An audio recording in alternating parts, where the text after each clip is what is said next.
Start over the book. Started. Okay, then. This session is a continuation of the previous privilege escalation session, and as you can see, I have logged in into my TryHackMe account using the OpenVPN, and yeah, we are going through the Linux privilege escalation room. The whole the room, the vulnerable machine has been set up by Tiberius, and so props to Tiberius. And okay, let's continue. So the main points that we were going to cover in this session as follows. Basic root student.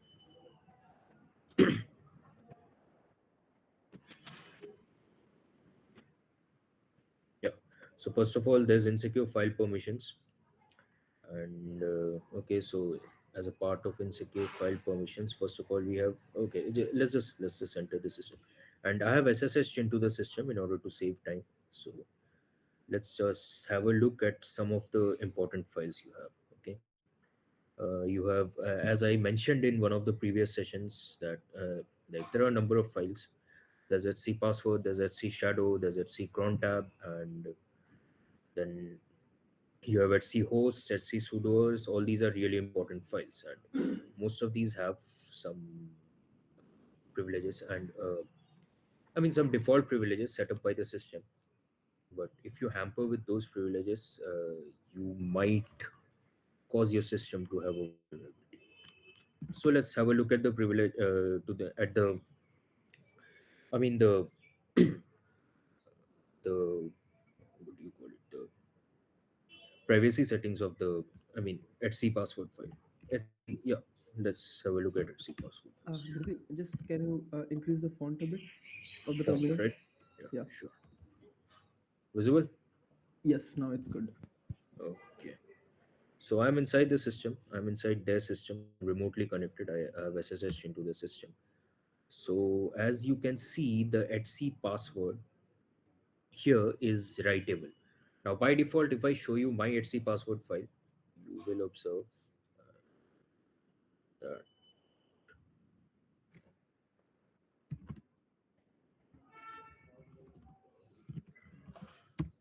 that for the public, for every other user other than the root and other than the owner and the owner's group, all other user can only read the file. They can't write on the file.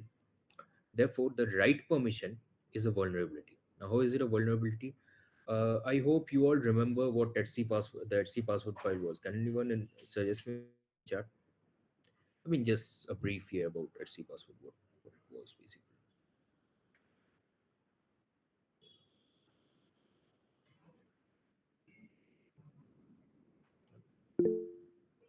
Yeah, exactly. Stores the user accounts, UIDs, etc.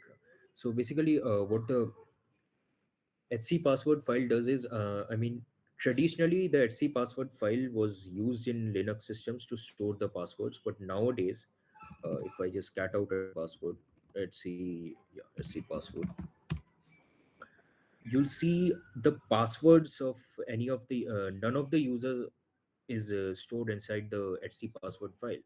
In in place of the password, there's just a placeholder. What this tells the system is, if you try to authenticate yourself for any command, for example, let's say you are using sudo or su or any command which requires you to be authenticated, what it does is, whenever you use that command as a particular user, it goes to the etc password file and checks the line corresponding to that particular user. For example, let's say I'm user x117, as you can see here, and even if I run the who am I command, you'll see x117. And as it goes to the user's account, that line corresponding to x117, it comes across the x, which is the placeholder. When it comes across the x, the it looks into the etc shadow file for the password, right? So that's the only purpose of purpose of etc shadow. But since traditionally it contained the passwords, even nowadays, if you try to if you somehow if the file itself, the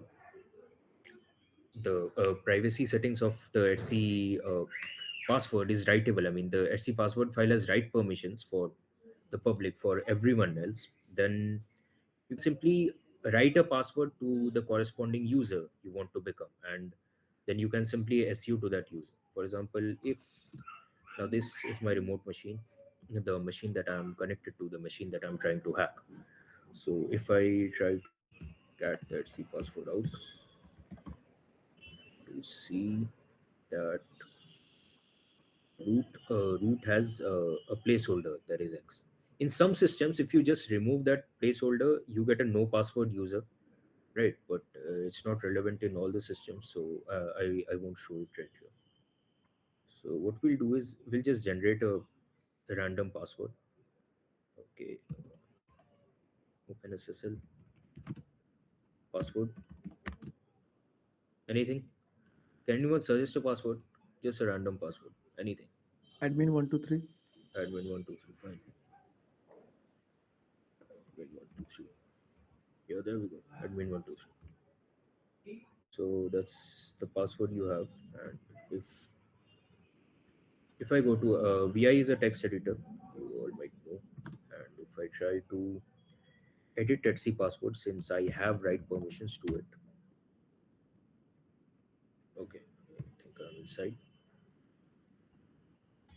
So what I'll do is I'll just place this password hash in place of the placeholder, escape, and save the file.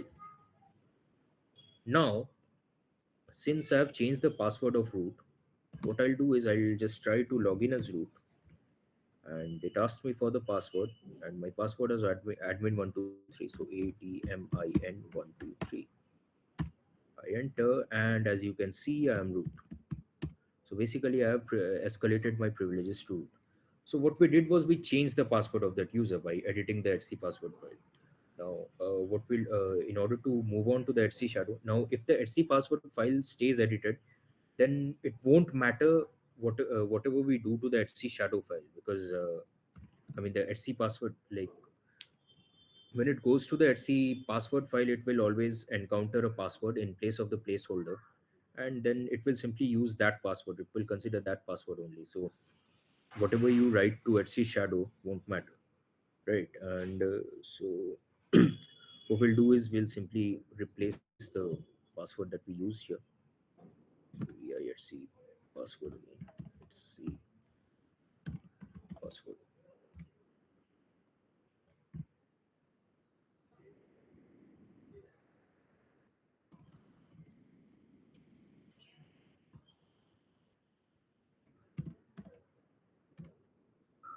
Okay, now I'll exit from the root shell because there's no point in continuing. Now the next part is that was basically writable Etsy password. Writable Etsy password is a vulnerability. Now we look at the Etsy shadow file. By default, Etsy shadow should neither be readable nor writable. But let's have a look at the Etsy shadow file they have here. Interestingly enough, it's both readable and writable, right? And if I show you my Etsy, the permissions of my Etsy shadow file, I mean, or a Etsy shadow file in any normal system, by default, other users are not allowed to read, write, or execute anything. Uh, I mean, read, write, or execute the Etsy shadow file. So we'll exploit both the vulnerabilities. First of all, it's readable. So let's have a look at Etsy, the Etsy shadow file. Cat Etsy shadow. Etsy shadow. Okay, in place of as you can see the hash of the root user here. I mean, the hash corresponds to the part between the first two colons, and I'll explain what it is. What we'll do is we'll simply copy that hash and try to brute force it in our own system, right? So just a minute, I'll stop session. So just to clarify, this hash Yeah, was the hash of the password that root was set up initially, right? exactly. This is the password of root. I mean, currently in the system, this is the password of root. But since it's stored in the format of a hash, you can't directly use this password Mm-hmm. because it's a hash. So somehow you'll have to brute force it. You'll have to find out which password it is. So I'll just echo this particular password to anything. Root.txt is fine, but let's just do root.txt. And before the session, I actually cracked the password, so it won't be that fun. I'll just show you how to crack a password anyway. Uh, I'm using a tool called John the Ripper. It's available in the yes, I mean, in the Kali machines. And what this command does is it sets the word list to user share word list rock.txt. Rock.txt is located in this particular location. Rock.txt is a word list which contains many passwords, and it's used to brute force a lot of systems. I mean, you can use the word list to attack any systems, any web-based applications as well. So what I'll do is, yeah, the A is output.txt only. I ran this command before the session. That's why it's prompting me. So if I try to run it, no password hashes left to crack. That's because this password was cracked earlier. So in that case, what you'll do is just what you'll have to do is just use the John show command, show, and then you have output.txt. Output.txt. And as you can see, it was cracked earlier, and the password apparently is password123. So what we'll do here is, yeah, your user debian, clear it. Yeah, so sorry, su to root. Right now I'm user. I switch user to root. They ask me for the password. I paste this password, enter, and there you go. I'm root. So if I just run the whoami command, I'm root. Let me exit out of the system. Is this part clear to everyone? Yes, it is. So Okay. basically, we took the password from the readable Etsy shadow file. We cracked it using John We the cracked it Ripper, using. and that's it. That's it. Absolutely. So then what we'll do is, yeah. So we are out of the root shell right now, and password 123, right? Yeah. What I was saying is, I mean, this password was already cracked. So if you want, I can show you by cracking a password which was not cracked earlier, right? So can anyone suggest me a really vulnerable password? I mean, something that you won't provide to any of your systems in the chat. New password, yeah. New password should be a vulnerable password. I'm not sure. Actually, these passwords will be cracked as long as the password is present in the word list that you are using. In my case, I'm using rockq.txt. So if rockq.txt has the password, then we'll be able to crack it. So first of all, what we'll do is we'll generate the password, that is new password. So for that, we have make password, make password, and the algorithm, which is SHA-512. I've already used this command a number of times, so that's why it's prompting me. And let's say the password is new password. So as you can see, it has generated a password hash. And what I'll do is I'll simply copy this password hash to the output.txt. I'll redirect the output to output.txt file inside session. So if I cat out output.txt, as you can see, this is the same password. Oh, it's not the same password. No, I don't think it's the same password. No, it's not. Okay, wait a minute. Okay, what happened? Uh, okay, yeah, we'll do is we'll simply write this thing to the file. Go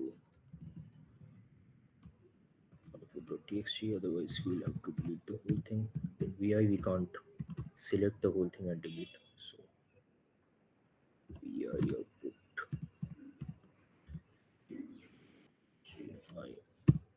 insert control shift V, escape, and that's the file. So if I output cat out output.txt right now, you'll see the same password, right? Oh, I'm sorry. They were using a different salt. That's why the hash was different. Yeah, it was the same password only, but since they were using a different salt, that's why the hash was different. I explained salt in one of the previous videos. What it does is it adds that salt random string in front of the new password string, and then it hashes it in just in order to increase randomness of that particular user. So every time we run the MK password, we'll use a different salt. They use a different salt exactly. Okay, The got it. algorithm remains the same. This corresponds to the algorithm between the first and the second dollar sign. So in this case, the SHA-500 was being used. Mm-hmm. This is the salt which is added before the password, before hashing. This is between the second and the third dollar sign. And this Mm-hmm. is the final hash that is generated, right? So this is out.txt. So if, yeah, what I'll have to do now is, yeah, if I try to crack this password, let's, sorry, let's pray that the word list that we are using contains the rocky.txt. We have stored it in the output.txt only. So let's crack it. As you can see, it has actually cracked the new password file. So if you want to confirm, just what I'll do is I'll simply use the output.txt. I mean, yeah, where's the file? Where's the word list? Sorry, where's the command?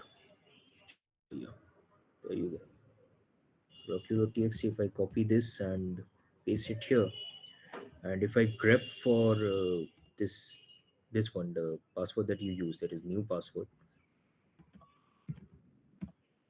like this for the password that you used, as you can see there are hundreds of new password files. So basically new password, the password called new password is inside the rocky.txt file, since it was a vulnerable password. I mean, nobody uses that and nobody should use that password, but there are a lot of people who do it. So that's why rocky.txt was, I mean, using the word list rocky.txt, we were able to crack the file. So that's it. And we'll also have a look at the I mean, the writable at C shadow file vulnerability. Now, the writable vulnerability is a much more severe vulnerability than the readable vulnerability, because if the Etsy shadow file is writable, you can write practically anything. In this case, if the password hash which is being used is comparatively more complex, then we won't be able to crack that hash. So even if we have read permissions to the shadow file, we won't be able to crack the hashes. But in case of writable at C shadow file, we can write practically anything. So what we'll do is we'll simply use this hash that we generated right now, and we'll edit that. Sorry, we'll edit that hash in place of the let's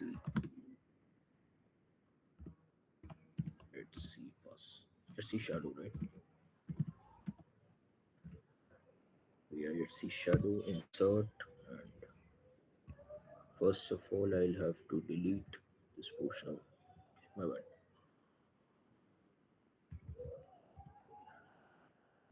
Okay, there's a problem with vi actually. I've to do a lot of work.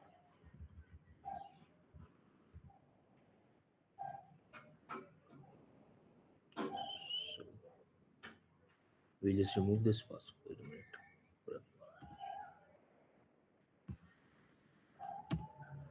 Okay, it's not responding. Okay, wait. Wait, what the hell happened? Okay, okay, just let me just exit. I mean, quit normally without saving anything. Quit.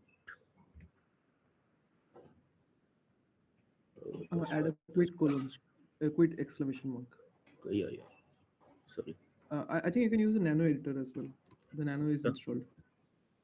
Oh yeah, we can use. Well, okay. Let's just do the. Yeah. I mean, in a lot of systems, systems, you'll get. I mean, especially the boxes in TryAcme and Hack the Boxes. In a lot of systems, you don't have any other text editor. That's why. Okay,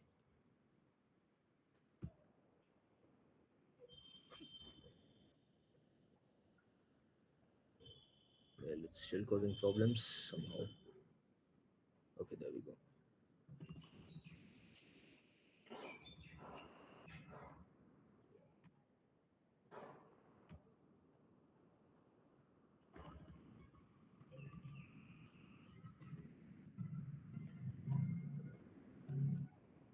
And we paste the password that we created, the password hash that we created. Exit out of the system and try to. It was new password, right? The password. So just switch user to root. Use new password, and we should be inside. As you can see, we are inside. So and right now we are root. You can confirm.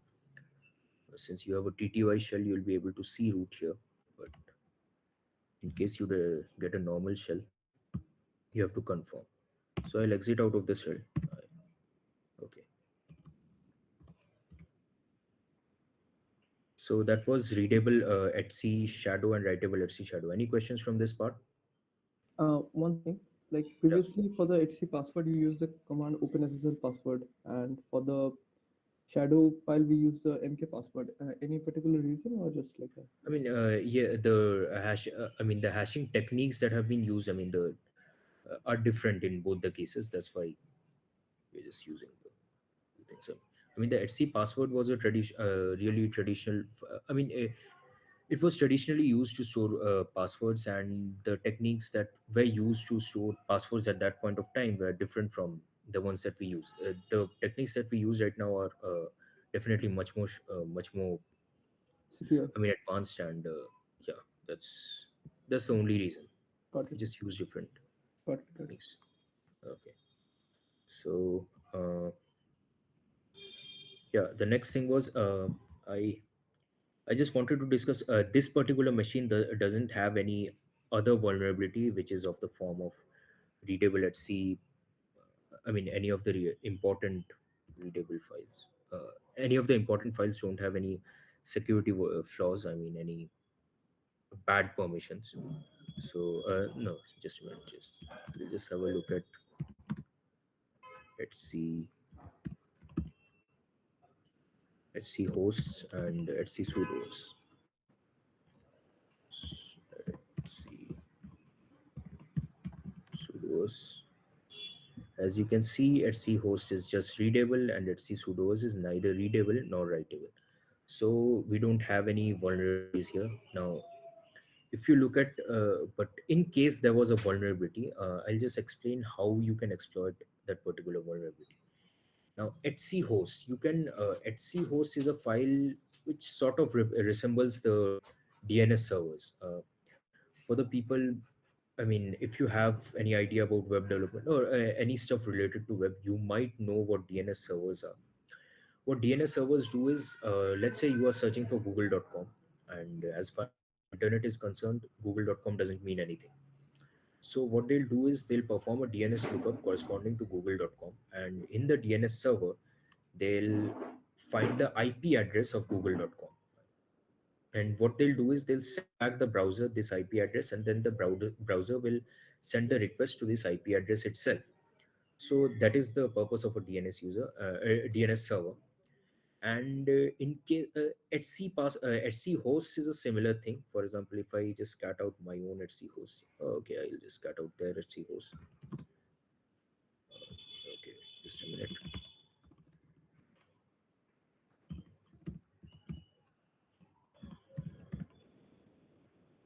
Cat Etsy hosts okay, they don't. Yeah, there you have localhost, right? So they have named this IP as local. This is done in Linux by default. They have named this particular IP as localhost. So if you try to run a command on any on localhost, you let's say we are running the ping command. You'll basically be pinging the IP 127.0.0.1 only, since it's named localhost. So here's the thing. Let's say, I think I came across this vulnerability in one of the hack the box boxes, and the vulnerability was that you had a writable Etsy host file, and and there was a cron job, and inside the host file, they had renamed a particular IP to something. Let's just leave it for now. They had renamed an IP, and what they were doing, there was a cron job, and what that cron job was doing was it was running it was downloading a file from that particular named IP, using the name itself, not the IP, and it was running the file inside the system.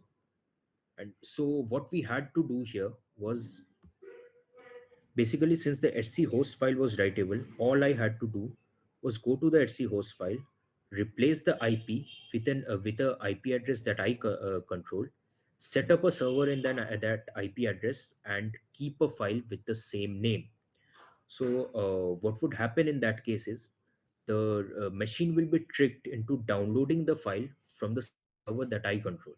And as soon as it downloads the file, and let's say it contains some sort of exploit, as soon as the file runs the exploit as a part of the cron job, the I mean, I can take over the system if the exploit is, yeah, enough dangerous enough, right? So the was the idea of the writable Etsy host vulnerability clear? I mean, this is one way you can exploit the Etsy host. If it's not clear, I'll just repeat. Yeah, it's clear. It's clear, more or less, right? So that's one of the ideas. Then you have the Etsy sudoers file. Etsy sudoers file as well. In this case, you can neither read nor write from the Etsy sudoers file. So in case of the Etsy sudoers file, what you do is, Etsy sudoers file contains information about all the commands that you can run with or without password. All the commands that all the users can run with or without password, or with sudo privileges, and so on. So for example, if you run a sudo tackle here, you'll see that uh, you can run these commands as using sudo and no password, right? So if I try to do sudo bin more, sudo slash bin more, yeah, basically, yeah, they are asking me to put in a flag, but basically, since they are asking me this question, then basically I was successful to run this file without any argument. So I can run the bin more binary without providing any password as sudo. Now this itself is a vulnerability, and I discussed it in one of the previous sessions, and that's why I won't get into it. So you have a really great site called GTFO bins, and there are a lot of escape sequences corresponding to a lot of binaries. And if you can run the binary as root, then somehow if you run the escape sequence, you're done. Like, you can get a root shell, or you can read an important file. I mean, you can basically take over the system if that binary, if that vulnerability is severe enough.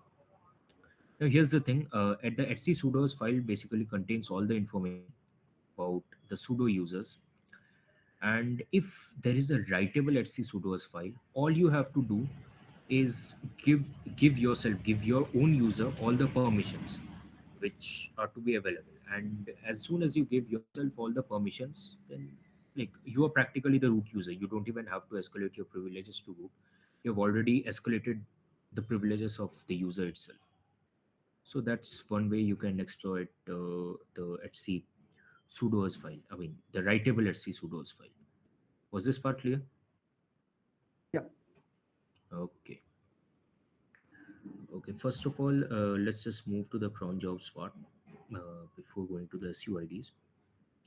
So in the previous part, when I was discussing insecure file permissions only, and I think in the SC host file, SC host vulnerability, I was talking about a cron job. So what are cron jobs basically? I discussed it in one of the previous sessions. So basically, cron is the job scheduler of in a Linux system. So what cron does is, you can set up a particular command to be run at a some point of time. So if I just cat out the contents of Crontab. Crontab is the file which contains all the information about the cron jobs which are running. As you can see, there are a number of cron jobs which are running here. So how to read a cron file? This part is the, I mean, in my own system, it's shown in a better manner. So I'll just show it here. Sorry, cat. Let's see cron tab. As you can see, there are a number of I mean, the first one is the minute, then second one is hour, third is day of month, then month of year, then this is the day of week. So what you can do is you can run the I mean, for example, corresponding to the first cron tab, you run this on the 17th minute of every hour, every day, every month of every year. Okay, so that's basic. So in other words, you run this cron tab at 0017, 117, 217, 317, up to 2317. And as you can see from the name, it's cron hourly basically. It runs on an hourly basis. Similarly, this cron job is run every single day at 6:25. This is run at 6:47, and you can see it's cron daily. This is run at 6:47 on the seventh day of the week, which in this case is Sunday. Seven corresponds to Sunday. So this is cron weekly, and so on. So I'll just show you my file. Yeah. So as you can see, there are a number of cron jobs which are running in the system. Okay.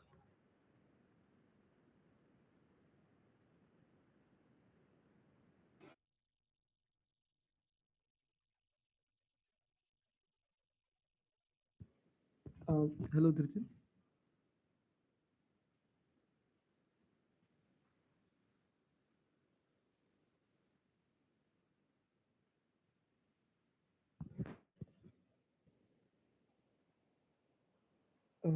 Recording एक बार pause कर लेना अगर हो सके तो.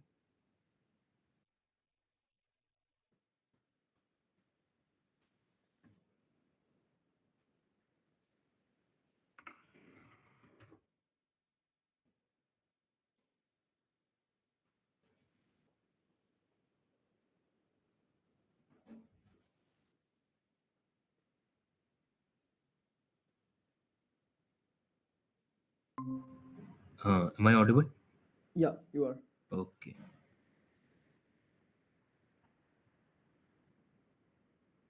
The screen's visible, right? Just a second. Yes, it is. Okay. Going back to the original question, which we were discussing about cron tabs.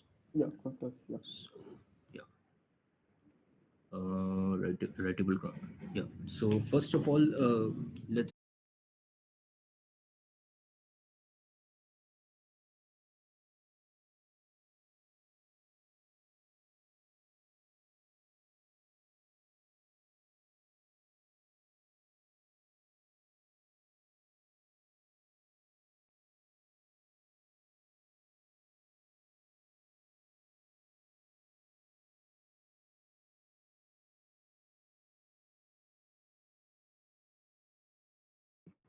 you put the user as root. Hello.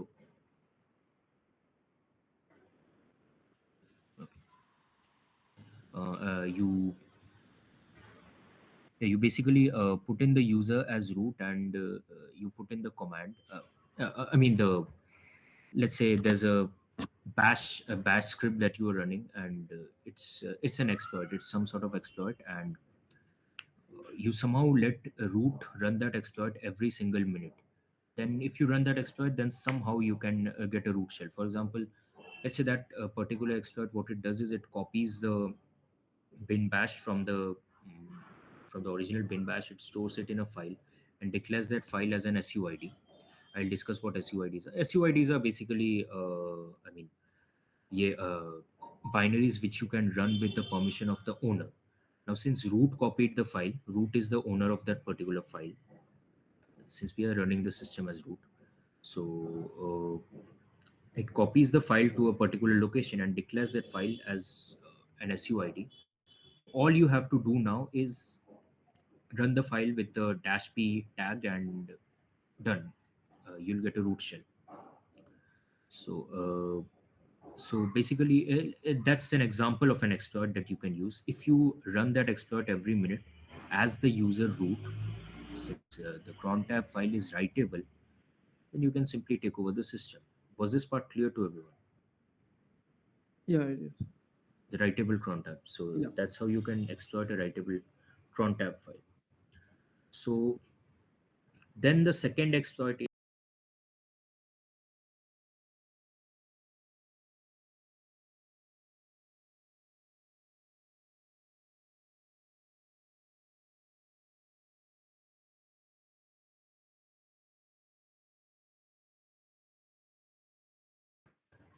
Okay, there he is. Avirup, all good?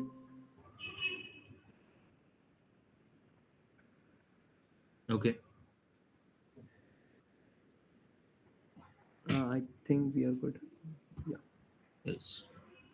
Okay, let's proceed with the cron tabs. And we had writable files in cron tab. So for example, you have a number of files here like override.sh. What we'll do is we'll try to find override.sh, where override.sh, since the full path of override.sh is not given here, we'll just try to locate over. Just a minute, I'll just copy my find command. I basically create a template of all these commands because it's easier that way. So I don't have to write the whole thing every time. So this is basically the template of the file command. What it does is it looks recursively under the root folder. So basically it searches everywhere, and the Uh, name of the file that we are searching for is, Dhritin, just one yeah. second. Let's stop at file, this part. Yes, Avirup.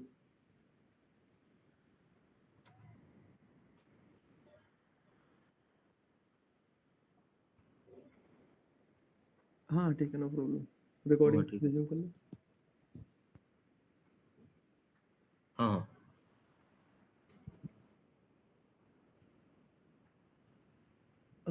Reload कर एक बार, may be. मेरा तो दिख रहा है एकदम. तेरा screen दिख रहा है? हाँ, मुझे सब दिख रहा है. अच्छा, अभिरूप को नहीं दिख रहा.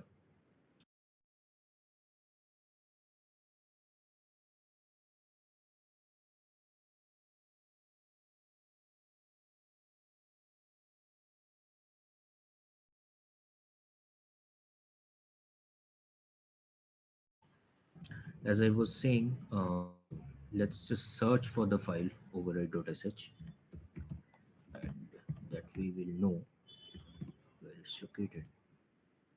Okay, a user local bin override.sh. Let's see the right permissions of this file, whether there are right permissions or not.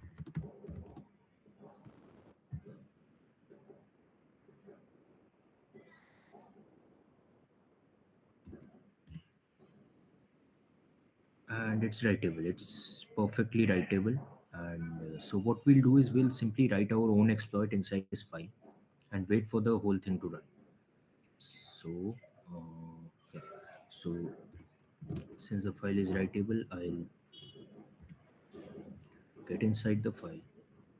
I won't disturb this part. Write my own file, own script. So all we have to do is copy in bash to a folder called inside temp. Let's say root shell.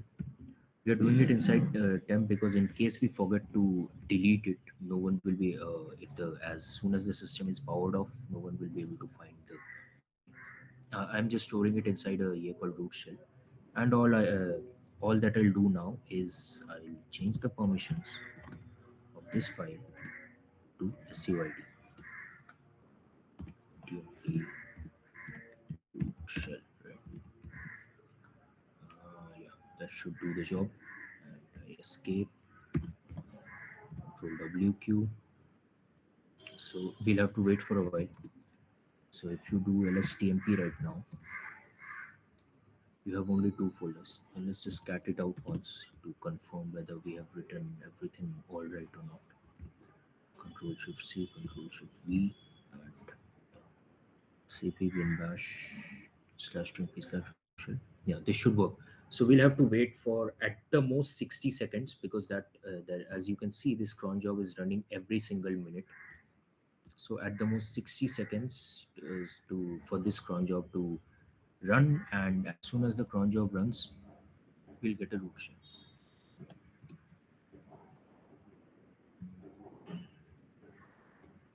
Sorry, ls slash tmp. There you go. You have a root shell here. As soon as the cron job ran, it basically ran the file that I wrote. Ran the command that I wrote. And now, if I try to run root shell with that, sorry, not. I'll have to provide the full path. I'm not inside the tmp folder, and with the dash p tag, and there we go. So if I do a who am I, as you can see, I'm root. Was this part clear? How we exploited the whole thing? Yeah, it was. This was pretty cool. Okay. So all you had to do was just create a file. Just create a cron job. Just wait for the cron job to run. Basically, it ran whatever you wrote inside the file, since that file was writable by world writable, and that's it. You get a shell. Now, another thing is another way that you can exploit is as let's just get back to the yeah, I'm user right now. So clear the screen and cat out cron tab again. Let's see cron tab. What we'll do is just we'll edit the file again to normal. Right. Cat C. Let's see. Override.sh insert mode, and there we go.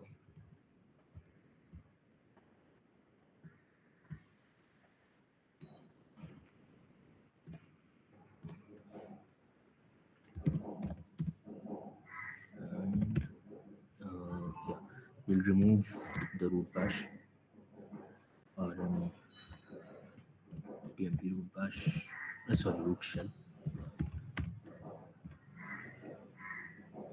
Oh, actually, I don't have, since I don't have root permissions, I won't be able to do it. We'll just, since we know the password of root right now, sudo to root, and the password that we set was, I think, new password. Yeah, there we go. We'll just remove the file, remove tmp root shell,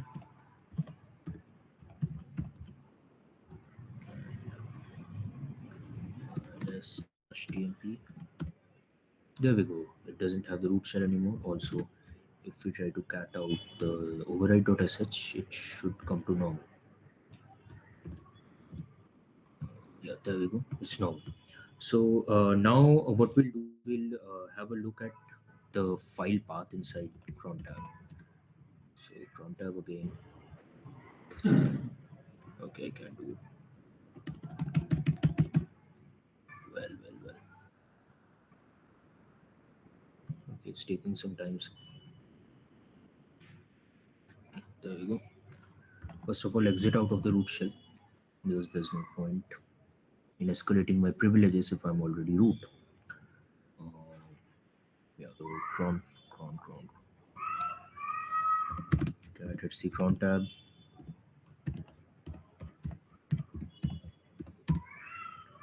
And let's have a look at the path variable.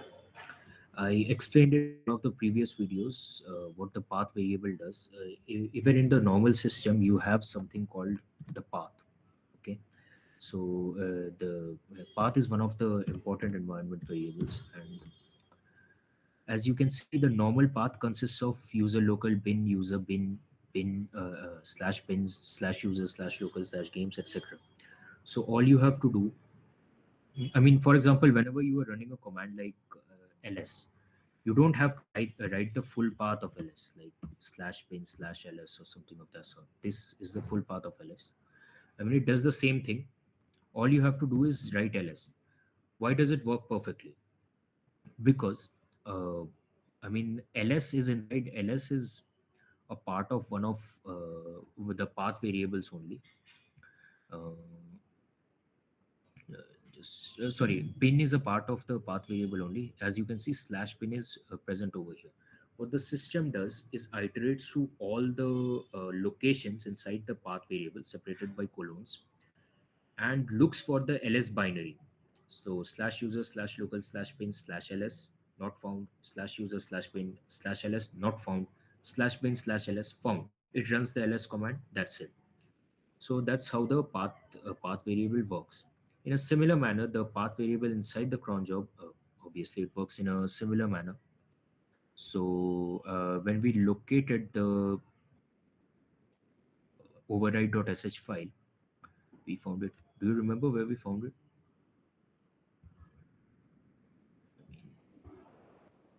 User local bin, right? User local bin. So uh, just think from the point of view of the system. What does the system do when it encounters the override.sh file? Since the full path to this file is not provided, obviously it has to look for the path of the file inside the path variable, inside the path variable. So it searches for override.sh in slash home slash user, doesn't find it. Slash user slash local slash sb, doesn't find it. Slash user slash local slash bin. Now it finds the file and it runs the file. That's it. File run, job completed. Now what we have to do is, assuming this override.sh file was not wall writable, what we can do is we can check whether one of these locations that appeared before the original location of the override.sh file is writable or not. So if I do an ls-la of the first file, and that's I think home slash user slash home slash user. Yeah, basically we have write permissions inside. It's basically showing me all the years.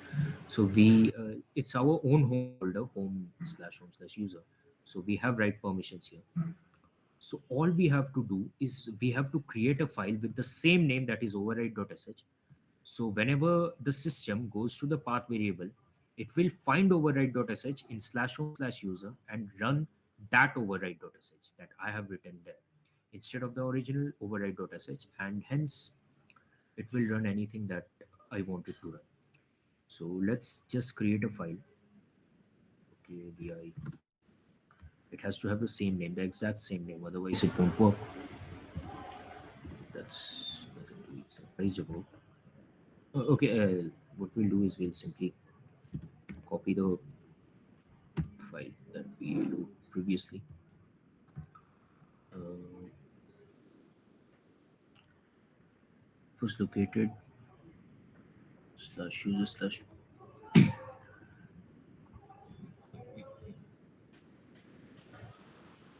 yeah, there we go. Override.sh. This was the file, right? So all we'll do is, since it's readable, we'll copy this file to our location. Okay, just wait a minute. It's not responding again.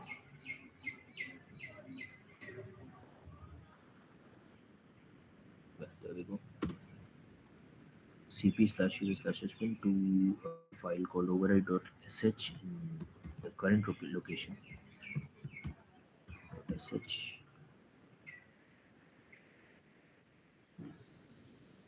Okay, it's not responding again. That's great.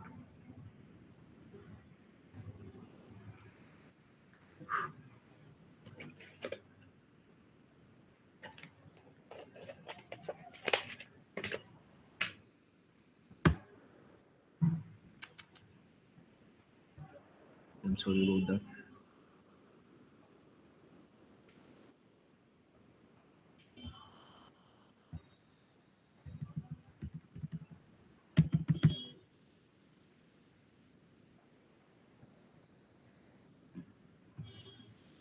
Oh, my machine expired.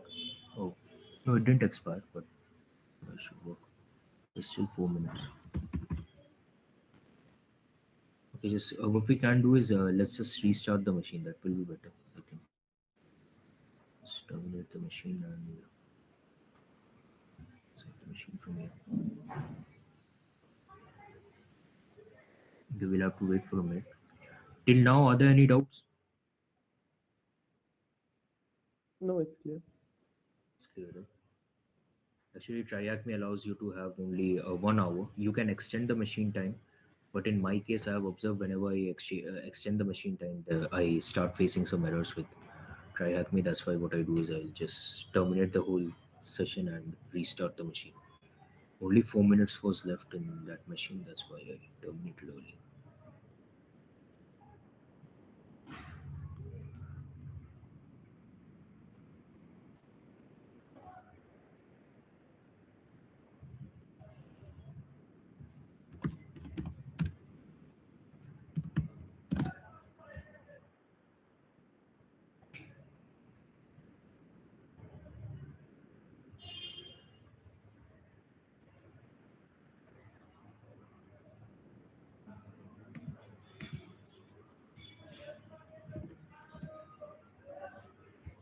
Okay, the machine's up, but right now I'm not receiving any pings.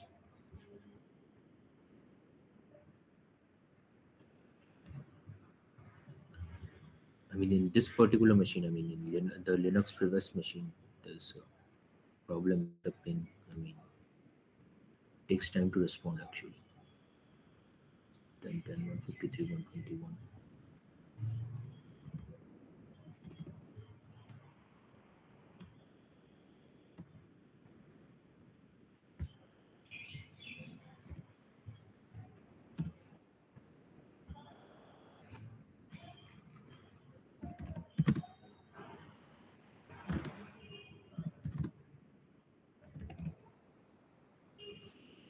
Was it?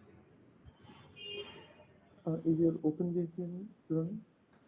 Yeah, my OpenVPN is probably running. Yeah, it is running. Oh, just a minute. I- Connected also.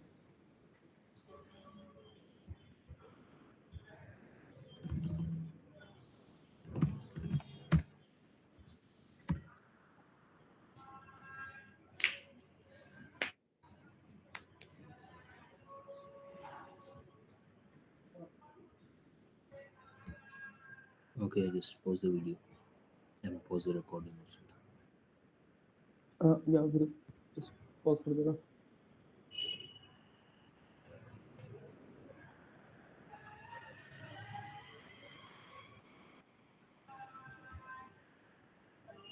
Okay, just a minute. देखने दे वो हो क्या रहा है यहाँ पे.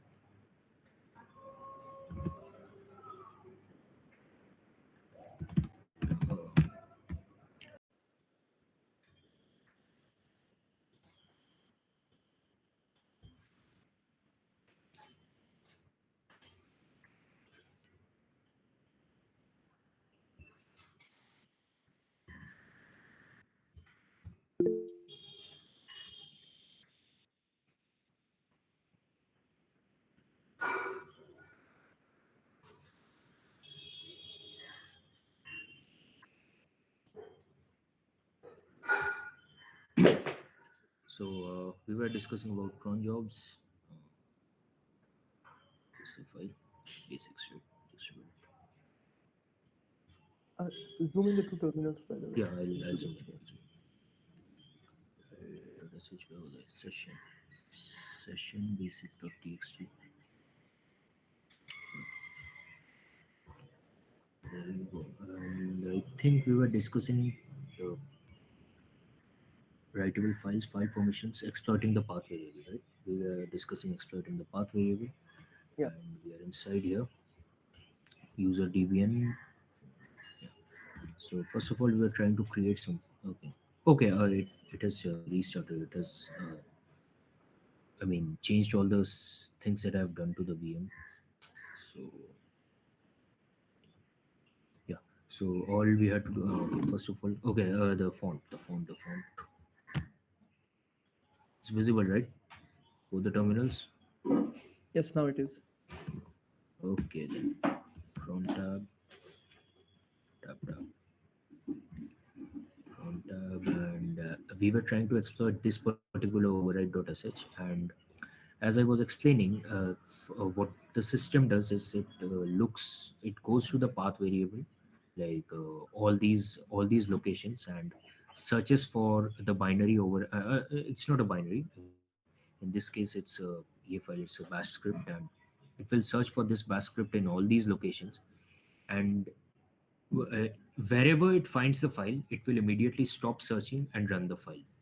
So override.sh, our override.sh, as we searched before, it was found in this location. So what I'm saying is somehow, if we can write a file inside any of the previous locations in the path variable with the same name, and the file will contain any exploitable code, anything that we control, and that would make the cron job run that file that we are using, since it's not providing the full path to the file. The full path to the for example, this particular is I mean, cron job is providing the full path to the file, so obviously we won't be able to exploit this one using this method. But this doesn't have the full path, so we'll have to see whether any of these locations are writable or not. So the path contains the home user directory, which is the home directory of the user. I mean, I am user right now, so like if I do who am I, you'll see I'm user, and this is my home directory, so I can write anything here. So what I'll do is I'll copy the local pin. I think it was located there. Control V, overwrite .sh. My bad. To the current location. That is my home file, and I've copied it. I'll just vi and overwrite this file. There we go. Again, the same thing that we did. I think we have the script inside here. Like cd desktop session ls write.sh cat write.sh.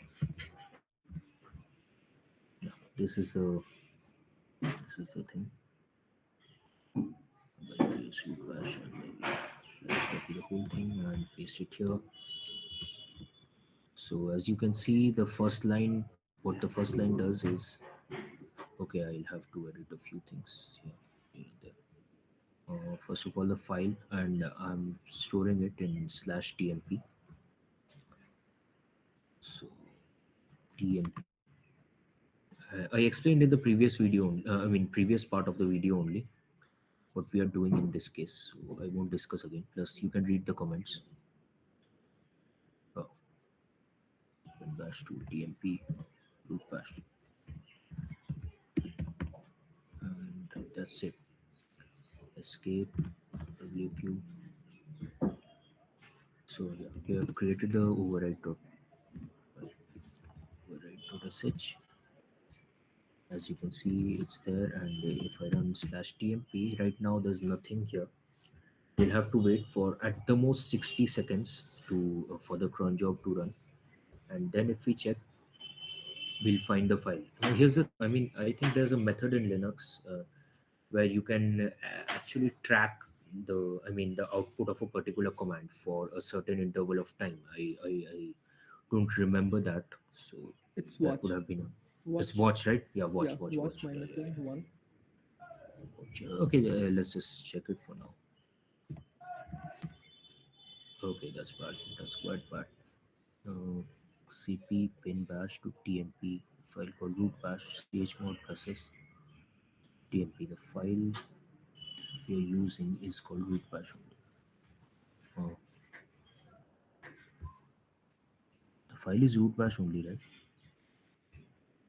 Cat override, yeah, the file is override.sh only. So override.sh, let's tmp. Yeah, there we go. We have root bash since it ran successfully.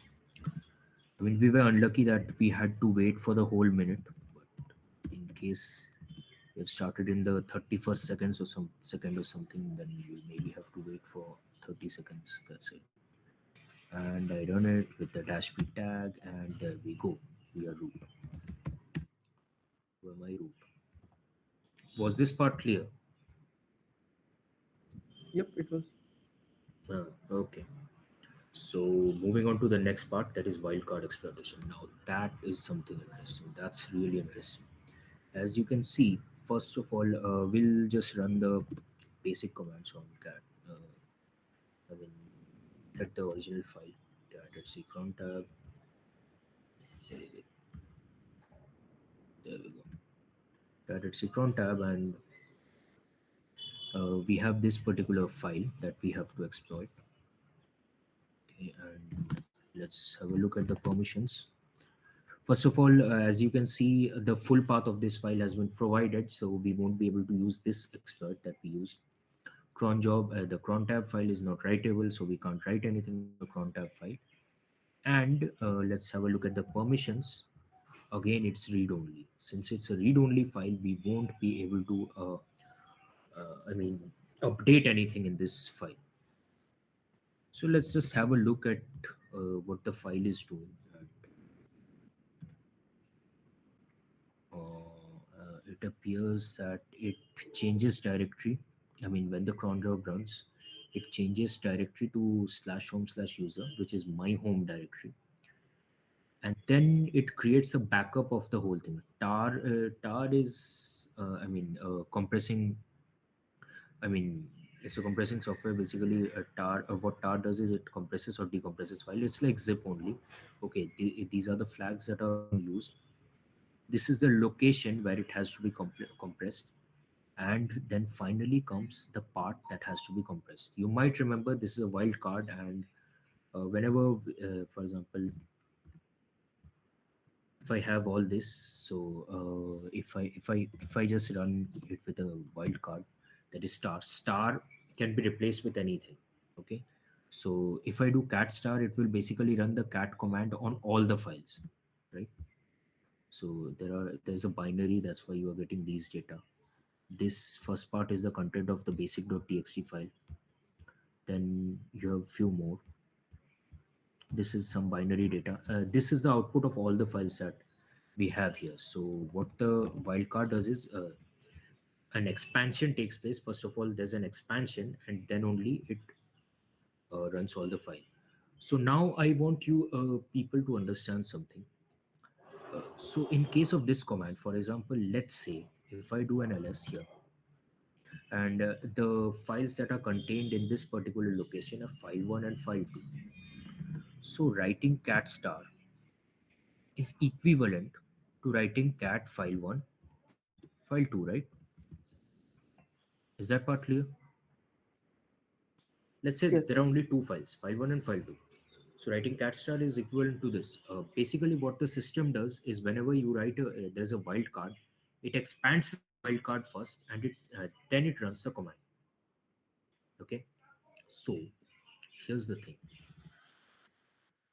Now, if I include a file, for example, inside a particular folder, if I include a file which has the same name, I think in the first session I said Linux is very free. I mean, Linux doesn't impose any restrictions as per the nomenclature of the files. You can name your files anything. They can start with an equal to, start with a dash, like they can be anything, literally anything. So there are no, restrictions as far as the nomenclature of the files is concerned. So you can name your files anything. What I'll do is, let's say there is an there is a rm command, and it's doing rm star. Okay, something like that. And what that file does and what that command will do in a particular location is, it will iterate through all the files and remove them. Whenever it reaches a folder, rm command won't work, because rm itself won't be able to delete any folder, but rmrf will be able to do it. So since that command won't work, it will just skip the folders and remove all the files. So let's say there's a cron job running, and it's doing rm continuously. And what I do is, I enter the location where the rm command is being performed, and I create a file. You all know the infamous rmrf thing, right? There are memes about it. Yeah. Yeah. So rmrf is basically, r is recursive, f is force. So it recursively goes through your file system, enters every folder, reaches every file, and deletes them without prompting anything. Okay, so you won't even be prompted. So what I do is I just create a file called -rf, right?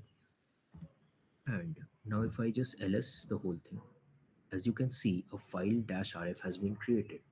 Now if I run the rm star command, oh, okay, I won't run it, of course. I won't run it. That's crazy. But the thing is, if I go and run the rm star command, the rm star, what rm star basically expands to is rm basic.txt output.txt process.out -rf tar experiment new dir process -c qt root txt. So the final command that comes is, let's say, file1, file2, and so on, followed by -rf, then file3, and so on. So just think about it. What will the command do? It will recursively reach each and every file and delete it. So basically, I am running a flag by using, I'm tricking the system into running a command which it wasn't supposed to. I'm just creating a file, and when I run this command, it will just delete. It will practically delete everything. Was this part clear? This is a really important part in this exploit. Yeah, yeah. This is interesting. Yeah. Yeah. So basically, if you create if you create a file with that name, I'll remove it for now.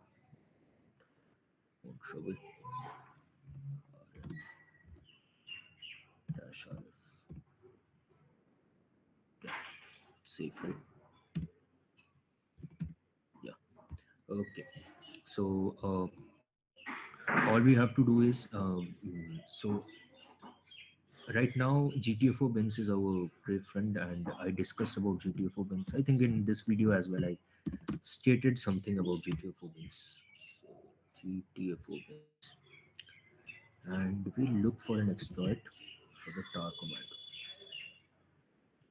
Tar sudo sudo, and I won't use a sudo keyword because I don't have sudo access to tar. My bad. Control C only, not Control Shift C. And I'll paste. Oh, no, no, no, not here, not here. I'll paste this command here, and what this will do. I'll just explain this command briefly. It's These are the flags which tar is using. This is the file where the backup has to be created. It's dev null. As you remember, dev null is the black hole of the Linux systems. Whatever you enter there doesn't remain. Dev null is always blank. This is You are backing up dev null, which is again nothing. So this command practically takes no time to execute. You're creating checkpoints. I won't explain checkpoints right now. And this is the most important part. You are executing a particular command. So for example, if I do something like this, ls, what it will do is it will simply execute the ls command, right? And my VPN, it's the same thing as executing the ls command. So what this does is it executes anything that you put in, right? So what we'll do is, as you saw, the cron job basically enters the home user directory, that is my own home directory, and it backs up everything from my directory. So what I will do is as follows. I'll just just a minute. I'll copy the here again. Sorry, not here. Google.com. Control C, minimize, Control Shift V, and just exit out of the thing. And as you can see, these two are the files that we'll create here. So let's just create the files right now. And checkpoint is equal to one, checkpoint action bin bash. So that's the first file that we'll create in the what happened. Oh, no, I didn't mean that. Touch. Sorry. Control Shift C and touch. We just create the files. As you might remember, touch is used to create the file. It's a weird command name, by the way. And then this. Now, just a thing. if I try to run this command, it will cause an error. Can anyone, can anyone tell me why exactly this command will cause an error to pop up? Just think about it. Think Because of about the it. spaces, it will create different files maybe. Yeah, exactly. It will create different files, and right, that's not a problem because I mean, Oh yeah, yeah, got even it. if there are two different files, if you just expand the wildcard, you'll have both the It yes. will consider the dash dash checkpoint as the flag of touch. Okay. Yeah, that's one thing exactly. That's one problem, but we can deal with that using this. That's a really nice point. Mm-hmm. Actually, I should have considered. I mean, I didn't mean to. Yeah. Anything else? Mm. The second part, like dot slash, it will create a directory with that, and then slash b. Exactly. So, I mean, it won't create a directory, but since it won't find the bin directory inside here, Oh it yeah, yeah, will yeah. cause an error. It will tell Mm-hmm. me that the bin directory is not included inside the file. So, in other words, I won't be able to execute it. So, all I have to do is, I mean, the slashes are a problem. The slash is the only thing which is a restriction inside a file name. Yeah. So, what we'll do is we'll just create something called root bash. Now, here's the problem. If I directly create something, let's say root bash or something of that sort, and what I'm planning to do is I'll just copy the bin bash directory inside and wait for the cron job to execute. But this is the same as running, as I said, as I ran the ls command. This is the same as running root bash here. For example, let's just create root bash here for.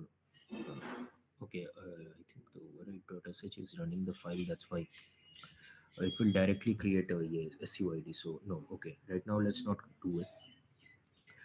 The thing is, if I create root bash directly, for example, if let's say there is an executable file here, we have copied override.sh, right? Yeah, we have override.sh. So if we write override.sh directly, if we try to execute override.sh by writing override.sh directly, as you can see, bash user permission denied. Yeah, we won't be able to override.sh. Yeah, right now it's running the yeah, I mean it's running the program. Initially it wasn't because it's running the program, but it's not working because I'm not the owner of the file. Root is. But as you can observe here, it won't even run the file because I haven't provided the full path to the file. The only condition in which the file can be run if the full path is over there is if the path is included in the directory. So if I echo the path variable here, path, path. As you can see, slash home slash user is not in the path directory, and as a result, I won't be able to run the command. But as you might remember, in the etc crontab file, the slash home slash user, sorry, crontab, slash home slash user is located in here. Sorry, in the path variable, slash home slash user is located. So whatever I create there, whatever I mean binary I create there can be easily run since it's included in the path variable. So all I have to do is just copy the sorry in bash to my location bash and call it, let's say, root shell. And all we have to do now is create the two checkpoints of the tar command. Checkpoint is equal to 1, control C, okay, touch, control shift V, and finally checkpoint is equal to control C again.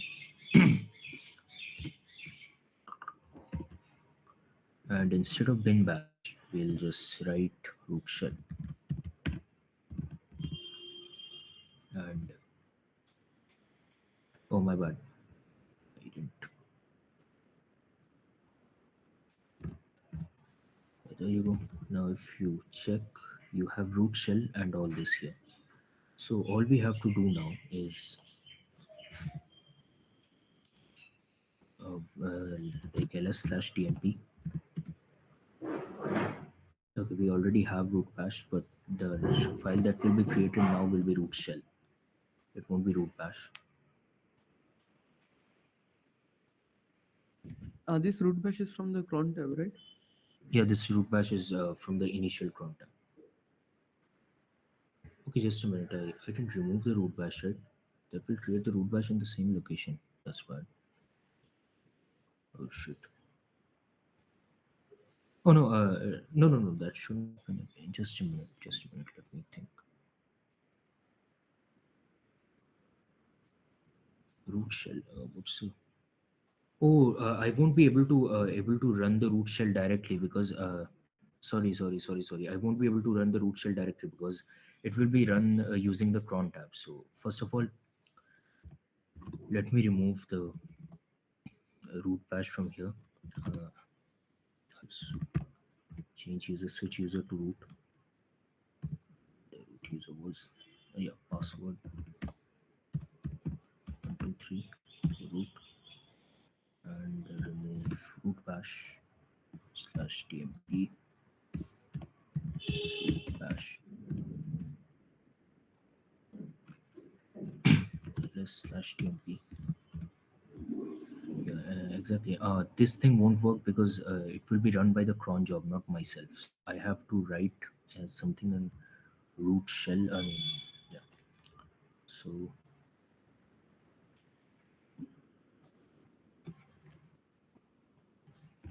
get out the contents of override.sh. Copy this whole thing and vi to root shell. Oh, sorry. I, if I vi to root shell, that will be a problem. Rm root shell simply.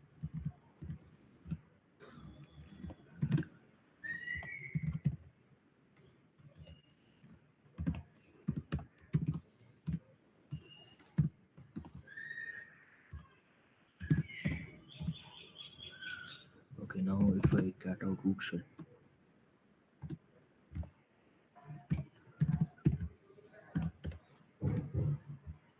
this is root shell. So basically, the command should be able to run using these. Using these these flags, it should be able to run the root shell command. Let's just check tmp once. Okay, we already have a root bash. You might remember we removed root bash before the whole thing, and then when it ran again and it copied root shell, it ran root shell, then we have root bash again. So let's just confirm. Since it was run by root, again the root bash will be created by root. So slash my bad, slash tmp slash root bash dash. Okay, okay, we are already root user, right? Exit again.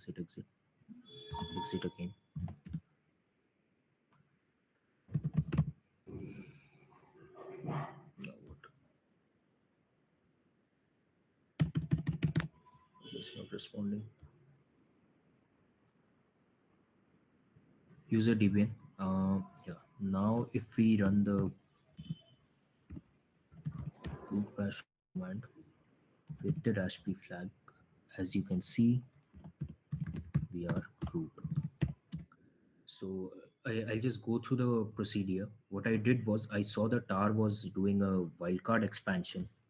So I created two files. I went to the GTFO bins page. I saw that this is a possible privilege escalation vector.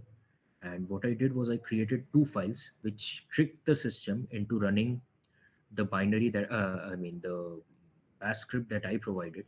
That bash script caused the root user, since the cron job was being run by root, it caused the root user to create a file there, and that's it.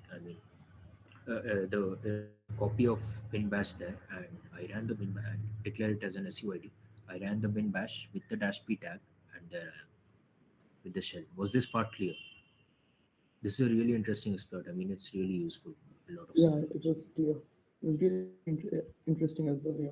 Yeah, actually, it is. I mean, it was it is a really interesting thing. And after that, finally, we have SUID. Okay, for SUID, okay, I'll just exit out of the root bash. And there you go.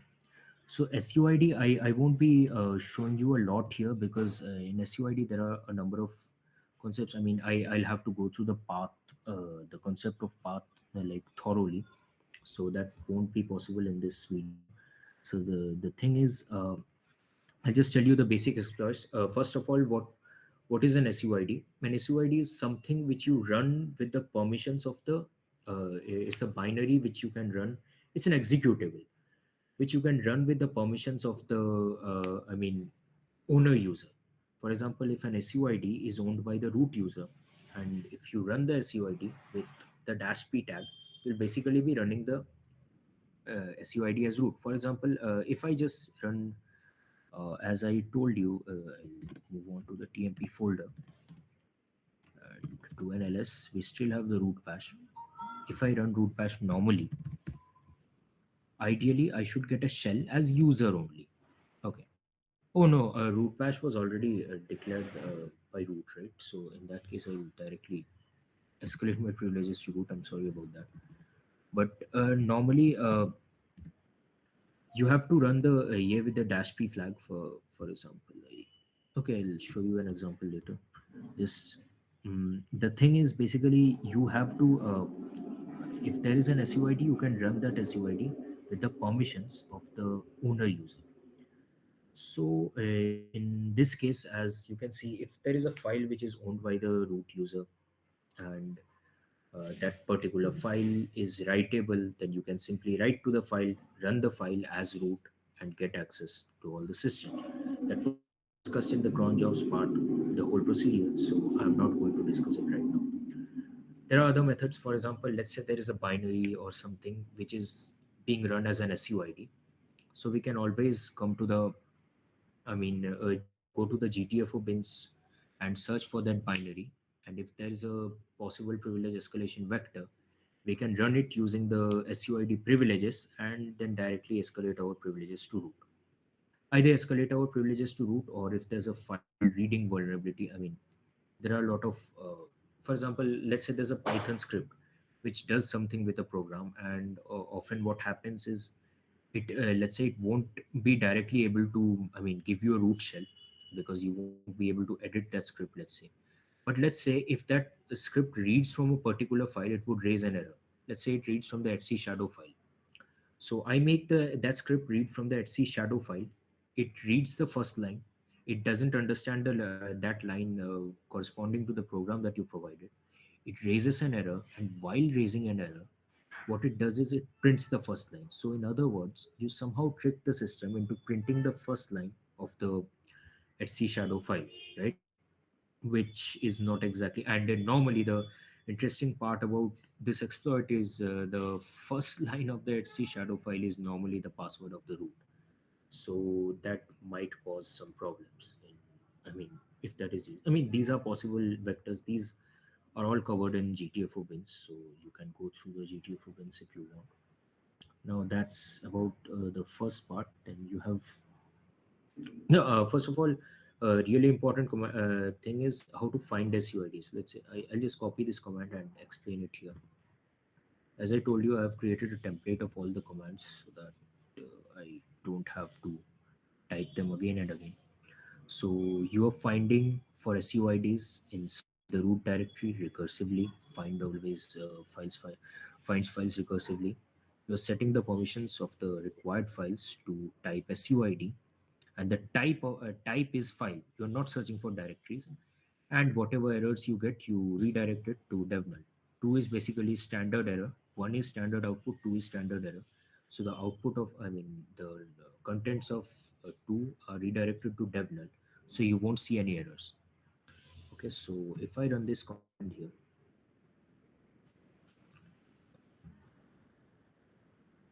okay, what happened now? Okay, there you go. As you can see, you'll be able to find a lot of SUIDs. Now there are a number of SUIDs which won't be useful to you because there are SUIDs being run by the systems and they are being used for many years. No one has developed an exploit for them, so there's a high chance that you still won't get it. So just in order to confirm which SUIDs are not that useful, like even if you go through the SUIDs, you will be able to understand. For example, sudo is probably sudo new group, sudo edit, password, G password, CHFN. All these are included in the system only. But if you want confirmation, I'll just run this command on my own system, and you can compare all the SUIDs that are here. For example, CHSH, you have CHFN. We'll have to search for CHSH. Yeah, there you go, CHSH. So if you search for sudo, you'll find it here. So most of the SUIDs which are included here are basically present in all Linux systems, and most of them are more or less non-exploitable. Now, in order to save time, I'll just tell you these four are the SUIDs we have to target. Also, here you can see that these ones are not possible to exploit, and then there's SSH key sign. This is another a very SUID which is included in the system. PTCHOWN. You can search for that thing here. Most probably it will be present.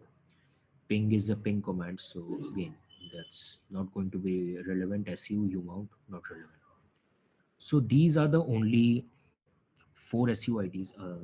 These are the only four SUIDs which are exploitable. Out of these four, I think I'll discuss only this one, but because for these two I'll have to no, I'll try to discuss these two as well, but let's just see what happens. As well, but Exim 4.8.843 will be discussed in the next session because that's a part of the service exploit. There's the script kiddie method, and I won't discuss it now.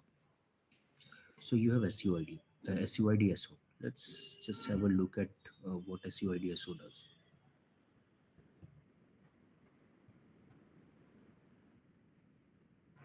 File. Control Shift V. And a file is a command which is used to find out the type of file. So this is an executable, so there's no use doing a cat on this file, on this particular executable, because you'll just see binary data and that won't be user readable. So two things that come to your mind normally when you can't do cat is, first of all, strings. What the strings command does is it extracts all the strings from the all the user readable strings from the file. What happened? Okay, do I not have read permissions? And there should be a space between strings and like slash user. Yeah. Oh, okay. My bad. Oh, sorry. Strings, and yeah, there you go. Okay, this basically extracts the strings from the whole thing, and using strings command, you can find out a lot of really important information. There can be some important system calls which you can exploit. There can be some processes which are running in the system, which again can be exploited. And for example, I don't think there's anything important here. So um, I don't think there's anything important here. So there's another command that is strace. What strace does is it looks for the what do you call them? The shared objects. Shared objects are basically executables, which you can actually run using which are used by a number of files. That's why they are imported, or they are used by the, I mean, whenever the files are running. They are used by a number of files. That's why they are called shared objects. So, it's like importing. Like whenever you write a file, if there's a code which, in order to avoid, whenever you write a, script or anything, whenever you write a code in order to implement code reusability, what you do is you implement libraries. So you import the libraries again and again in order to use them. So just think of the shared objects like that. I mean, they are objects which are used by a lot of programs, and that's why they are. I mean, they're not direct binaries. They're shared objects. So what we'll do is strace is a command which helps you to look at the shadows. Just a minute, I'll just there's a in my template I have the strace command. Just a minute, because there are a number of there's a very high chance of getting useless outputs, so that's why there's no use.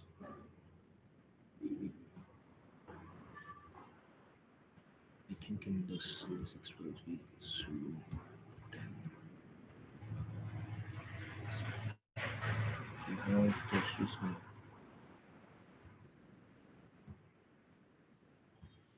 Okay, yeah, just a minute. I'll just go to the try admin page. I think they have the strace command here as well. So I want to, there's no use trying to bang your head on that. Shadow put injection. Yeah, there you go. So if you go, if you basically try to actually this is the whole. This is the command. So yeah, these are the. I'll explain the command what it does in this case.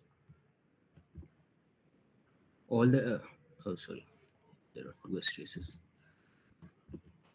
and all that it does is it runs the strace command on this particular SUID binary, and again a standard error is redirected to the output only. This time standard error is being redirected to the output because you want the output, you want the errors as well. And then from the complete output, which is the part of the standard output, you'll have to grep out for strings which contain open, access, or no such file, right? That way you'll be able to find out which files are which shared objects or which processes are being further accessed by this particular application. So if I run this, okay, just a minute, I'll just enlarge the terminal. Trace access debug no gap. uh, no such file or directory as okay. Out of all this, you can see okay. Now, in a normal system, in a normal scenario, normally you go through all the files in order to find out which is to be used and which is not. But in order to save time, I'll just tell you that this is basically the file that they are trying to access and they are not getting it. Okay, I'm telling it because it's located in the home user, so there's a very huge chance that the file that you require will be in this particular location only. So /home/user inside the /config directory libcalc.s1. But apparently it's not finding that particular file. So what we'll do is we'll simply create the file.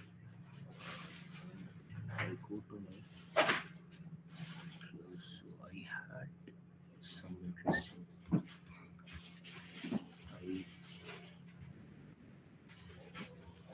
I think I had exploit for that file. It's a part of the. Just a minute. I think I have it in the resources directory. It's a really common exploit for SUIDs. So that's why I maintain a resources file. Desktop. Okay, my bad. CD resources ls yeah, shared object injection. This is a really common exploit. That's why I have it in my resources part. And as you can see, these are the other resources. Shared, shared object. It's a directory I mistakenly. Okay, this is the file that we are going to use. Okay, if I try to cat it out, uh, I won't explain this particular part, but this is the main part of the file. What it does is it sets this user ID to 0. Now you might remember 0 is root. It sets the user ID to 0, and then It runs the command system bin bash dash p. It runs the command slash bin slash bash dash p. So basically, if you run the command, you'll get a root shell. So all we'll do is we'll download the file here. Now this is an interesting part. I'll teach you how to download a file into your system. Since you are SSHing into the system, if you set up a server here, Python, yeah, this is the command python dash m simple HTTP server. It's set up on port 8000. You find out your public IP, which is 10.10.9 copy it, control C, come here. The wget command is used to download stuff. So you write the wget command, and since it's a HTTP server, dot control shift. This is my public IP, and I want to download. Okay. I have to specify the port number as well since it's not port 80, and I want to download. The file is called share.injection.c. Right. Control Shift C, Control Shift V, enter, wait for it. I think I received a connection as you can see. And if I ls here, I have the shared object injection.c. Right. So now what I'll do is as you saw, there was it was looking for the file inside home users.config. So I'll make a config folder. First of all, let me check whether there is a config folder already or not. There's no config folder here. So I should say directory in case of Linux. Sorry about saying that. Mkdir config. Quick. Come on. Okay, there you go. ls tab a. Yeah, we have the config folder, and what we'll do is we'll just compile the shared object. Okay, and I'll show you the command from here only. So this is the command that they're using. I'm not You can't use a normal GCC to directly compile because you're compiling a shared object in this case. So it's control shift C. My bad. Control C. uh, if you copy this command, as you can see, you are should have you can maintain a repository or something, a text file or something where you have these commands handy, because it will be difficult to search for the commands every time. So you're basically compiling the code to something, to the output file of this one. This is a normal yeah, command, GCC compilation command. And the file that you okay this is the location of the file. As you might remember, I was searching for the file in this location, home users slash config libcalc.so. Now remember, the name should be exact, libcalc.so. So home users dot config libcalc.so, and after that I'll just mention the file which it has to compile, shared object.c, and the file dot config libcalc.so. Okay, then I'm inside temp, my bad. Okay, sorry. CD2.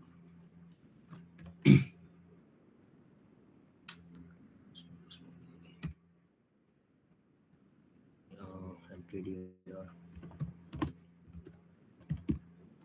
config. You don't have config here, and run the command that we ran a while ago. Okay, I had it in temp, right? So I'll have to mention the location, the complete location. That is slash tmp. It's a good thing to have the file in temp only. There you go. So it has successfully compiled it. We'll just check. uh, ls config libcalc.so. It's already there. Now what we'll do is we'll run the SUID and wait for the whole thing to happen. Wait for the SUID to access the this libcalc.so, and ideally we should be getting a root shell. So if I try and run the SUID was located in, yeah, what was the SUID again?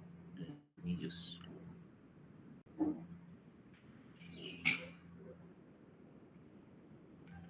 yeah, this was the SUID most probably. Control Shift C, I come back, Control Shift V, I run the command, and we have a shell. If I check who am I, as you can see, I am root again. So was this part exploitation? I mean, the shared object injection part, was it clear, or are there any doubts? Yeah, it was clear. It's clear, right? Yeah, yeah, it was. Okay, okay. I'll just exit out of the shell. One last thing, it's now it's executing the actual thing that it was supposed to execute. Okay, after we have got the shell, and finally we have another one. It's the last one.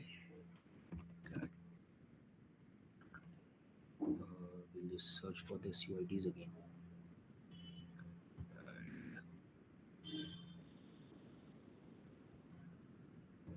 Let's just copy this command and run it again. Clear the screen. Control V. So this time what we'll do is we'll target this particular SUID.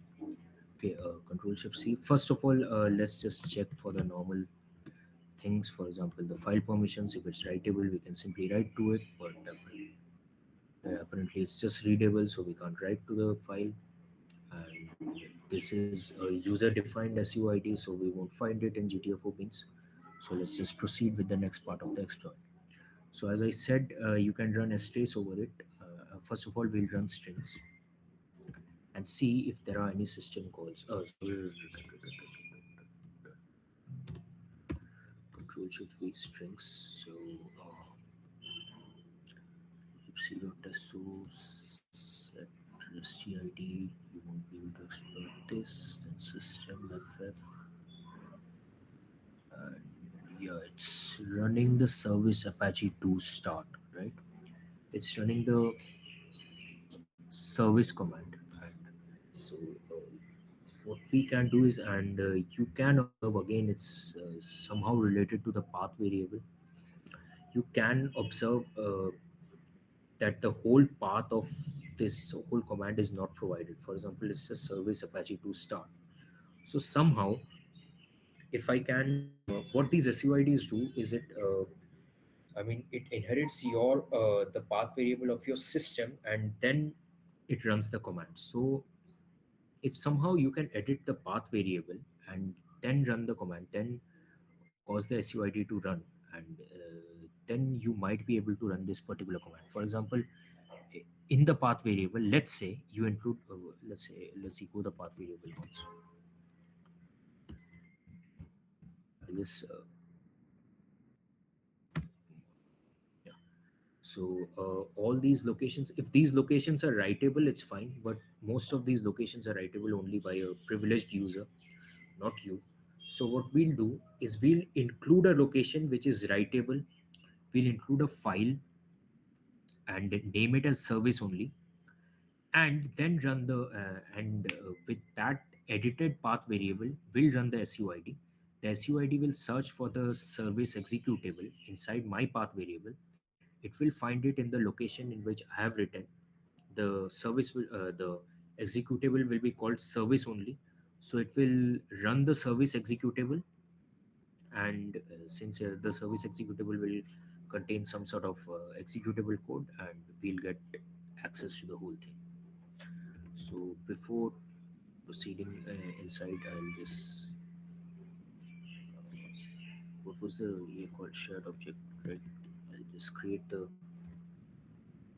file here. I'll copy it. Now this is a normal C file. We can just write a normal C program to do it. So vi. Now the name of the C program can be anything, but the executable has to be named service. I'm just naming it service.c. Like I can name it anything. It doesn't matter. So vi service.c. If I enter I Shift V, and instead of void inject, since it's a simple program, it is right. I think you people have, most people have an experience in writing C programs.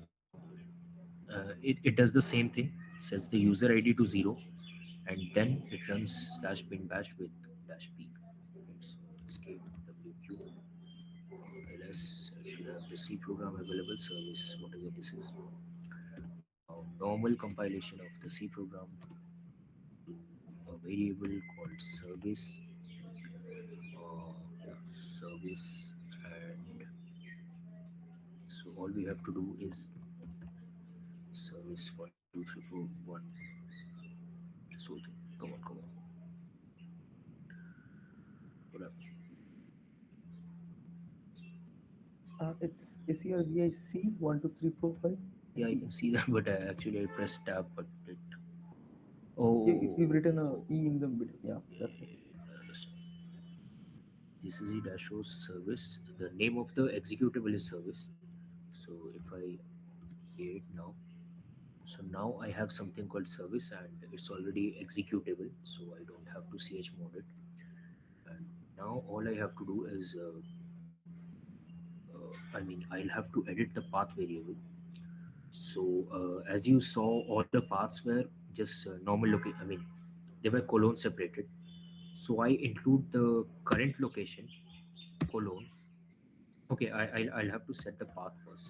So path, this is the path variable, is equal to current location followed by a colon and current value of slash path. Where is the dollar sign? Sorry, not slash path, dollar path. I mean the path variable. So in Bash, basically, when you refer to a variable, you use slash path. Slash the variable name.